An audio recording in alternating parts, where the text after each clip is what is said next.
and welcome to Ryan's Recipes. Now, what we're going to do today is we're going to make some burgers. Now, this is something I haven't done in a little while, so I'm actually quite excited about this one, so here we go. Okay, so to kick off, let's see what we've got. So, I've got some minced steak, went to my local butcher, 3.5 kilos for a tenner, I'll go with that. We've got some spring onion, some smoked cheese, some red wine, some spinach, some maple syrup, some cumin seeds, red onion, and brioche rolls. Okay, so first things first, make sure you wash your hands, and all I'm going to do is, I'm probably not going to use all of this mince, so what I'm going to do is I'm going to put about 2 packets in, should be enough. So we've got 1 kilo, let's rip this one apart, and I'll chuck another one in as well, so that'll give us just shy of 2.5 kilos worth of mince to play with. Now, when you're buying your mince, don't go for the really lean stuff. You might want to try and be healthy, have lean mince, however, the stuff doesn't bind together and it just breaks up. And that is the last thing we want. So, let's just break it up a little bit so it sits in there. Nice and loose. Perfect. Now, what I'm going to do now is chop up my veg in bits, and then we can get to kneading it. Okay, so what I've got here is I've got some spring onions, so I'm just going to simply dice these up, and then we can mix them into our little concoction we're going to brew up. So, if you watched my video yesterday, you might notice I've had a few comments in regards to my skills with chopping onions. I'm afraid I'm no better with spring onions, so I guess we want... Why does it always leave? Does that work? Ah, that's onion there as well. Okay, so let's knock off it about there. Oh, that looks good. Okay, so let's get rid of that bit. So we've got that bit there to play with. Perfect. So I'm just going to do nice thin slices. Oops. Now, a little trick I've been taught is to always keep your fingers in a little bit. I always find it quite challenging, but I think the idea is you don't chop your fingers off. I'm sure a bloody burger is not what the doctor ordered. So, yeah.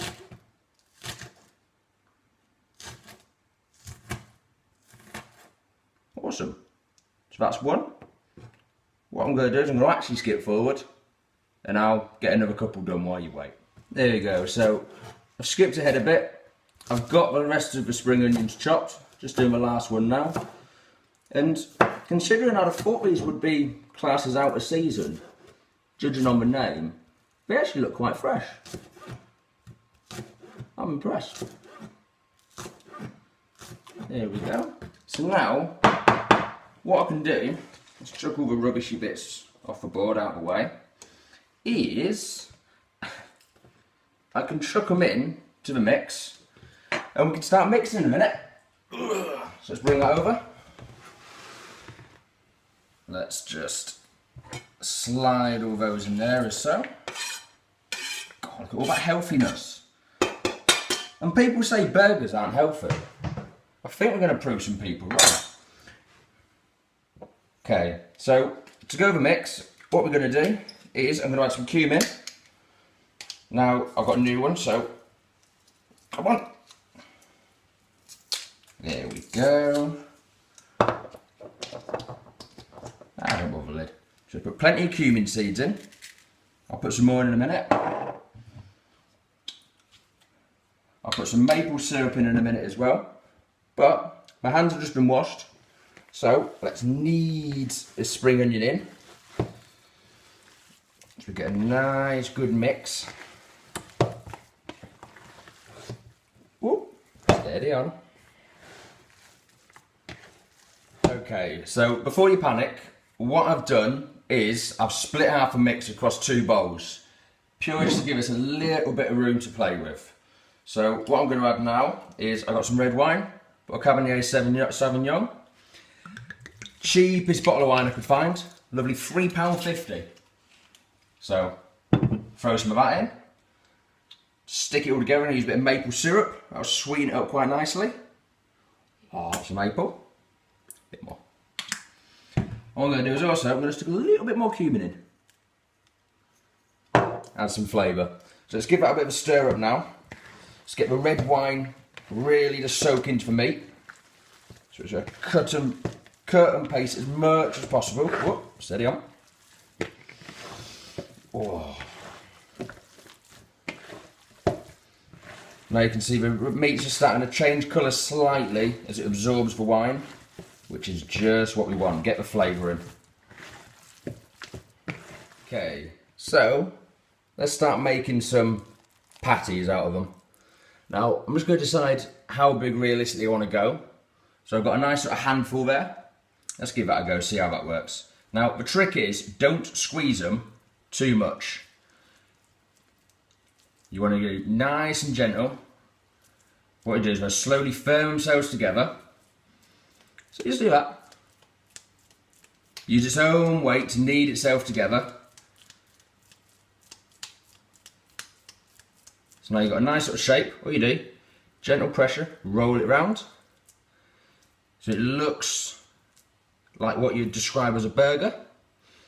Then I'm just going to plop it down on my chopping board there.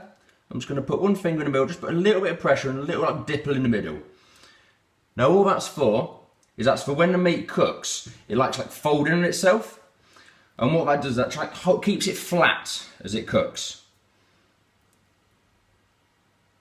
I see, I thought that was an old wives' tale when I first heard that, but it seems to work. It's much like that trick with the oil we learned yesterday. So I'm going to try another one. Ooh, that's a big one. Knock a bit off that. Perfect.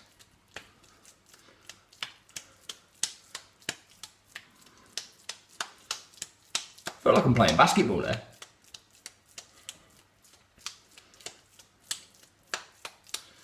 Oh, that's going to be a hench old burger. It's a good job they shrink a little bit when they cook.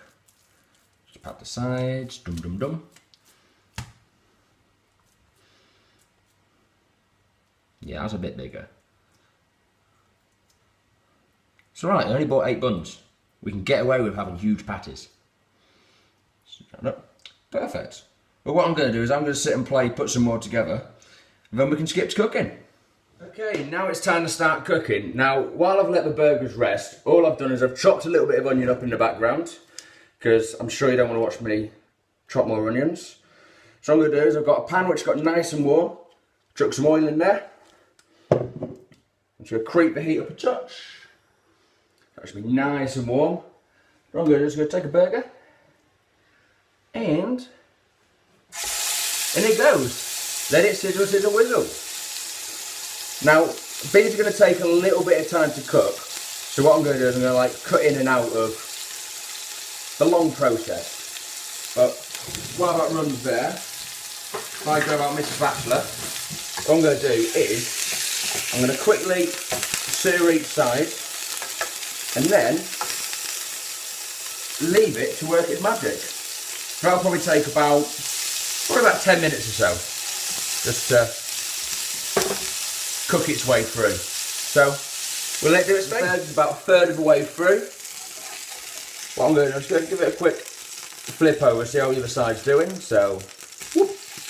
Ah, perfect. Okay, so my burger now is nearly complete. So all I'm going to do is in its final stages, I'm going to chuck a handful of onion in the corner there just to get some heat through.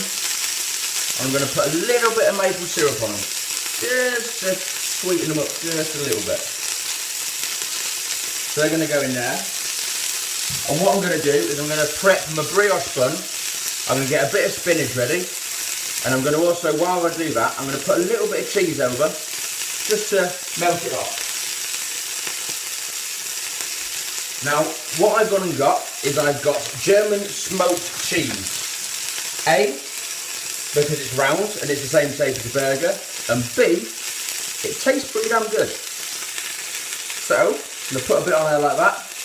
I'm now going to take the heat off, and I'm just going to let it sit and rest for a few minutes like that. Okay, so, I've got my brioche bun ready. I've put a bed of spinach down. I'm just going to apply the burger. Just give me a second. So I'm just going to gently apply the burger on there. The cheese is melted quite nicely. I'm just going to chuck a couple of onions on top. And there we have it, a complete burger. So I'm just going to put the lid on to top it off. And there you go, brioche bun, homemade burger. Okay, so I'm going to sit back and enjoy this creation. I shall put a list of all the ingredients used and what I've done. And I'll see you next time. Enjoy.